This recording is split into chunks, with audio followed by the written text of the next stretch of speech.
అన్నమయ్య జిల్లా పుంగనూరు భాష్యం ప్రైవేట్ స్కూళ్లలో అనధికారికంగా పాఠ్యపుస్తకాలు, బ్యాగులు, కిట్లు అధిక ధరలకు అమ్ముతున్నారని విద్యార్థి సంఘాల నాయకులు వెంకట్, విక్రమ్, సురేష్ ఆరోపించారు.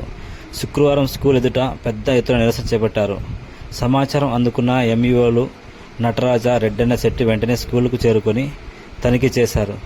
అనధికారికంగా స్టాక్ పెట్టిన గదిని సీజ్ చేశారు. వెంటనే స్కూల్ పుస్తకాలు అమ్మడం నిబంధనలకు విరుద్ధమని డీఈఓ సూచించారు. మధ్యతరగతి తల్లిదండ్రులపై అదనపు భారం వేస్తున్నారని విద్యార్థి సంఘాలు ఫైర్ అవుతున్నారు. ఈ ఘటన పొంగనూరులోని హాట్ టాపిక్గా మారింది. మీ పిల్లలు స్కూల్లో కూడా ఇలా జరుగుతుందా? కామెంట్ చేయండి. కొన్ని టీచర్స్ టాపిక్ కింద పెట్టుకున్నాం, కొన్ని మన్నపల్లి పంపించారు, కొన్ని ఇక్కడ అదే ఇక్కడ ఉన్నాయి.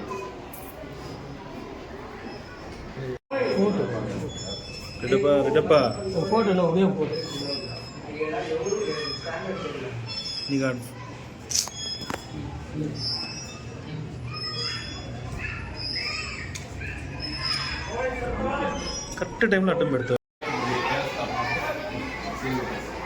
దాన్ని మళ్ళీ ఓపెన్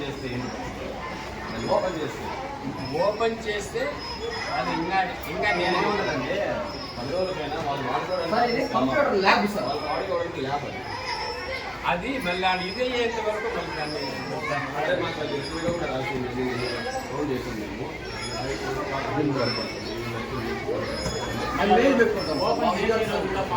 అంతే కదన్నా. అంతే సార్, ఆ రూమ్ ఓపెన్ చేసే ముందు కూడా మాకు చెప్పాలి. ఎందుకంటే వాళ్ళు యూజ్ చేసుకుంటారు. బుక్స్ సీజ్ చేస్తే సేఫ్గా మన మీ ఆఫీస్లో ఉంటుంది. మీ ఆఫీస్లో ఇబ్బంది ఏం లేదు. వాళ్ళు దాన్ని యూజ్ చేసుకుంటారు కదా పాపము. రూమ్ ఇంటికి యూజ్ చేసే అవసరం లేదు. Computer lab sir, computer lab sir. ఆ పేపర్ నీట్ గా వాళ్ళే ఇచ్చారు. ఇప్పుడు ఎన్ని రోజులు ఎట్లా పెడతారు? సెటిల్ అయిపోతుంది అంటే రూమ్ ఓపెన్ చేసి సెటిల్ లేదు సార్. డిఓ కంప్లైంట్ పెట్టాము మేము. అది ఏదో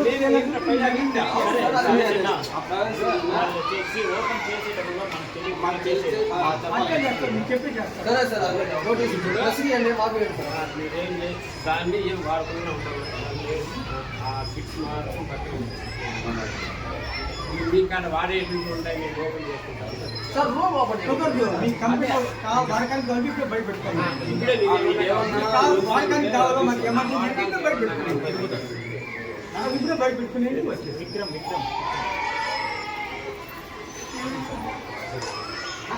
ప్రొసీజర్ కానీ ఏం లేదు. ఇంపార్టెంట్ లేదు. ఇప్పుడు ప్రజెంట్ స్టేట్ ఎగ్జిక్యూటివ్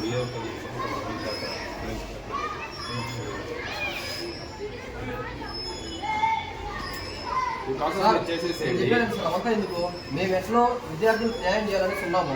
మేము కావాలంటే బరువులు కూడా మోస్తాం సార్. బ్యాగులు మాకు ఇబ్బంది ఏం లేదు. నేను చెప్పేది విన్నాను సార్. ఆటో కావాలంటే 2 కార్లు కూడా ఎక్కింది మనకు సార్. ఒకటి సార్, లేదంటే మీరు వాళ్ళకి సపోర్ట్ చేస్తున్నామయ్యా, మేమేం చేయలేమయ్యా, మేము వాటిని సీజ్ చేయట్లేదు, ఈ రూమ్లో పెడతామని మీరు ఒక నోటీస్ మాకు కానీ చెప్పేస్తే మేమేం చేయాలో మేము చేస్తాం సార్. మీరు కానీ దీనికి యాక్షన్ తీసుకోవట్లేదు అని మాకు చేసేయండి, కాదలేదు. కానీ అది ఎప్పుడైతే ఓపెన్ డిఓ గారికి మీరు మెయిల్ పెడతారు ఎక్కడి నుంచి ఆన్సర్ వస్తుంది, అప్పుడు ఓపెన్ చేసేటప్పుడు మాకు ఇంటిమేషన్ మీకు ఇంటిమేషన్ ఇచ్చే ఓపెన్ చేస్తాం. ఎందుకంటే మళ్ళీ మనం చేసేస్తాము.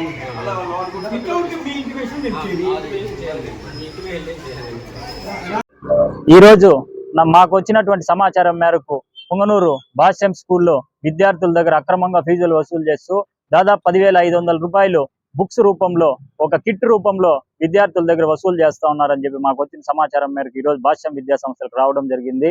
ఒక రూమ్ లో దాదాపు ఒక 2 లక్షలు 3 లక్షల రూపాయలు విలువ చేసేటటువంటి కిట్లు ఇక్కడ లభ్యం అవడం జరిగింది.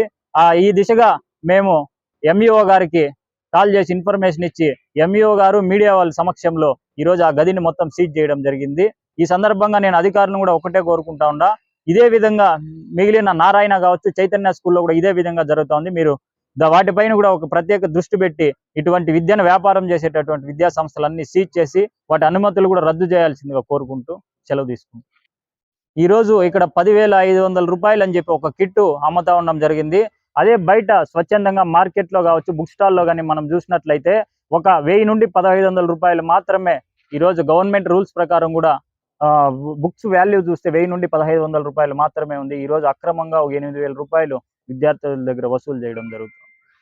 ఈరోజు పేదలు రైతులు బిడ్డలందరూ కూడా ఒక ప్రైవేట్ పాఠశాలలో జరిగితే మాకు ఇక్కడ ఉన్నతమైన విద్య లభిస్తుందని ఒక అపోహతో ఇటువంటి కార్పొరేట్ స్కూల్స్ లో చేరిస్తే వీళ్ళు పేద రైతుల దగ్గర ఈ బుక్స్ రూపంలో కిట్ల రూపంలో వసూలు చేసి ఇంకా పేదరికంలోకి నెట్టబడుతూ వాళ్ళని పెద్ద దోపిడీనే జరుగుతూ ఉందని చెప్పి కూడా మేము ఓబీసీ విద్యార్థి సంక్షేమ సంఘం ద్వారా తెలియజేస్తాం.